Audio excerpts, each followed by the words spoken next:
Welcome to Anu family Telugu traveller.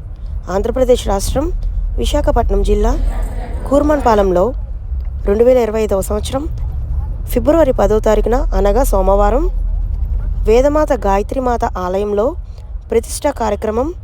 ఉదయం వినాయక పూజ అనంతరం 11 గంటల 12 నిమిషములకు చతుర్వింశతి గాయత్రి మంత్రాక్షర దేవతామూర్తుల విగ్రహ వాయు ప్రతిష్ట, తర్వాత 1 గంటన్నరకు మహాపూర్ణాహుతి జరుగుతుంది.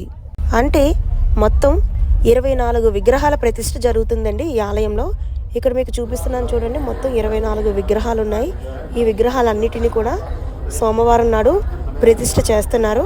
కావున వేదమాత గాయత్రీమాత ఆలయంలో అత్యంత వైభవంగా నిర్వహించబడే ఈ ప్రతిష్ట మహోత్సవంలో అవకాశం ఉన్న భక్తులందరూ పాల్గొనండి. Address road number 1, Shivasai Nagar, Kurmannapalem, Visakhapatnam. Thanks for watching.